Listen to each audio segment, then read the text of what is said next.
তারেক রহমান কি নির্বাচনের আগে দেশেই ফিরছেন না? তিনি যদি দেশে না ফেরেন তাহলে কি নির্বাচন হবে? মানে এই ধরনের আলাপ কেউ কেউ তোলার চেষ্টা করছেন। বলা বাহুল্য এটা পরিকল্পিতভাবেই। কারো কারো মধ্যে হয়তো খানিকটা শঙ্কা ন্যাচারাল কারণেই আছে, তার ওয়েলউইশারদের মধ্যেও আছে, কিন্তু কেউ কেউ এক ধরনের মতলববাজির কারণে কাজটা করছেন। আমরা এটা নিয়ে একটু কথা বলতে চাই।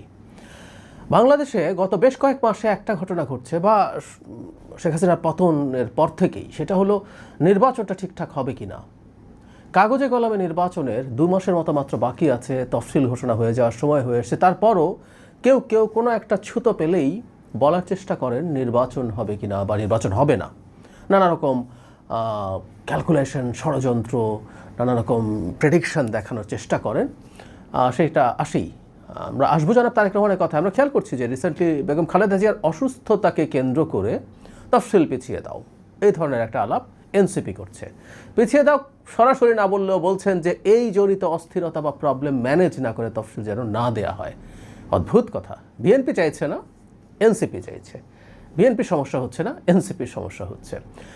যদিও আমি মনে করি, আমি বলেছি যে এটা আসলে এনসিপি একটা দর কষাকষির জন্য করছে বিএনপির সাথে, কিন্তু সাধারণ মানুষের মধ্যে মিসপারসেপশন যায়, রিট হচ্ছে, সেটা নিয়ে মিসপারসেপশন যায়।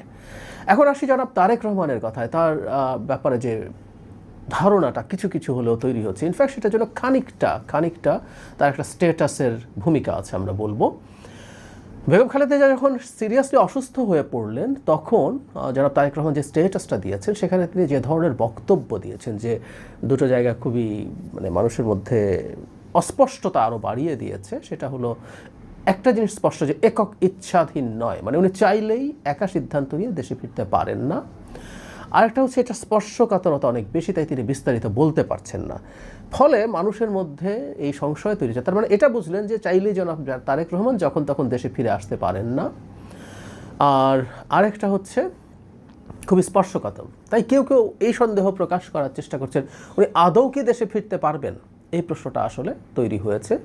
খুব অযৌক্তিক তাও না, কিন্তু কেউ কেউ এটাকে অনেক বেশি স্প্রেড করার চেষ্টা করছেন। কারণ ওই যে বললাম, কারো কারো এই ইচ্ছে আছে এটার মাধ্যমে নির্বাচন নিয়ে একটা আনসার্টেনিটি তৈরি করা, এবং আনসার্টেনিটি যদি তৈরি হয়, জনগণের মধ্যে আনসার্টেনিটি তো আছেই, বিএনপির যদি দলের অভ্যন্তরে এই ধরনের সমস্যা তৈরি হয়, তাহলে বিএনপির নেতাকর্মীরা ফুল কনফিডেন্স নিয়ে এই যে নির্বাচনী ক্যাম্পেইন করছে সেটা তারা হয়তো করবে না, সেটা থেকে তারা দূরে সরে আসবে। এই ধরনের পরিস্থিতি বা প্রেক্ষাপট তৈরি হতে পারে, সেটাই হলো মূল কারণ। এখন আমরা প্রাথমিকভাবে কি মনে করি, যেন তারেক রহমানকে নির্বাচনের আগে দেশে ফিরবেন না? আমি ব্যক্তিগতভাবে মনে করি এটা কোনোভাবেই হবে না। তিনি অবশ্যই দেশে ফিরবেন, এবং সম্ভবত তফসিলের অল্প কিছুদিন পরেই তিনি দেশে ফিরে আসবেন। তিনি দেশে ফিরে এসে তিনি এই নির্বাচনটা লিড দেবেন, তার নেতৃত্বেই নির্বাচনটা হবে। এবং তিনি যখন নির্বাচনের একেবারে শেষ সময়ে আসছেন, তিনি দেশে আসার জনিত একটা বিরাট হাইপ তৈরি হবে। বহু বছর পর তিনি দেশে ফিরেছেন, এবং সেই হাইপটাকে দিয়েই নির্বাচনটা তারা উতরে যাবেন। এবং বলা বাহুল্য, এমনি এই নির্বাচনে তেমন কোনো প্রতিদ্বন্দ্বিতা নেই, কিন্তু তার এই হাইপটা থাকলে পরিস্থিতি প্রতিদ্বন্দ্বী দলগুলোর জন্য আরও খারাপ হবে। কিন্তু তিনি যদি সত্যি না আসতে পারেন, আমরা তর্কের খাতিরে ধরে নিই, তাহলে কি নির্বাচন হবে না? মানে আমরা এই ব্যাপারটা একটু বোঝার চেষ্টা করি। এখন যারা তারেক রহমান দেশে ফিরবেন না, কী কারণে, এটা এখনও নিশ্চিত না। আমরা নানান রকম স্পেকুলেট করছি, করারই কথা, কারণ যেহেতু আমরা স্পষ্টভাবে জানি না তিনি একক ইচ্ছাধীন যদি না হয়, তাহলে কি কোনো শক্তি, দেশি বা বিদেশি কোনো শক্তি তার ফিরে আসা নিয়ে সমস্যা তৈরি করছে, তার নিরাপত্তা নিয়ে সংকট আছে, নানান কিছু হতে পারে, আমরা ধারণা করছি। কিন্তু কোনো না কোনো কারণে, ধরলাম নিরাপত্তা হোক বা কোনো বিদেশি শক্তি তাকে ফিরতে দিতে চাইছে না, বা দেশি শক্তি ফিরতে দিতে চাইছে না। তো সেই ক্ষেত্রে জনাব তারেক রহমানের জন্য সঠিক সিদ্ধান্ত কী হবে? আবারও বলছি, আমরা তর্কের খাতিরে ধরে নিচ্ছি তিনি নির্বাচনের আগে ফিরতেই পারছেন না। তাহলে নির্বাচনের আগে তিনি যদি না ফেরেন, এখন বিএনপি নির্বাচনে কি যাবে না? কেউ কেউ বলছেন এটা হলে বিএনপি কেন নির্বাচনে যাবে, বিএনপি যদি নির্বাচন থেকে সরে আসে তাহলে নির্বাচন আর হবে না, ইত্যাদি ইত্যাদি।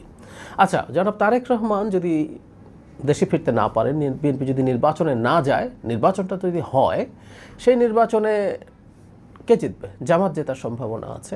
বেশ কিছু স্বতন্ত্র জিতবে, বিএনপির অনেক স্বতন্ত্র হয়তো থাকবে তখন, বেশ কিছু স্বতন্ত্র জিতবে, কিন্তু ক্ষমতায় জামাত যাবে, এরকম একটা পরিস্থিতি আছে। তো সেই পরিস্থিতিতে জনাব তারেক রহমানের দেশে ফিরে আসার পথ কি ইজিয়ার হবে?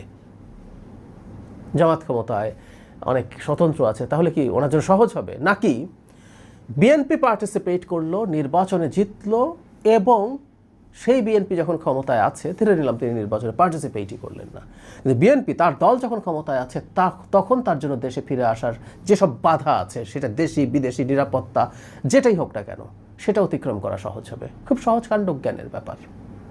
নিশ্চিতভাবেই বিএনপি যদি ক্ষমতায় আসে তখন তার জন্য সহজ হবে। কেউ কেউ বলার চেষ্টা করেন যে বেগম খালেদা জিয়া যদি চলে যান আমাদের মাঝে থেকে, বিএনপির মধ্যে কোনো না কোনো একটা নেতৃত্ব দাঁড়িয়ে জনাব তারেক রহমানের বিরুদ্ধে দাঁড়িয়ে যাবে কিনা, দাঁড়িয়ে গেলে তো তিনি আসতে পারবেন না। এটা একেবারেই আকাশ কুসুম কল্পনা।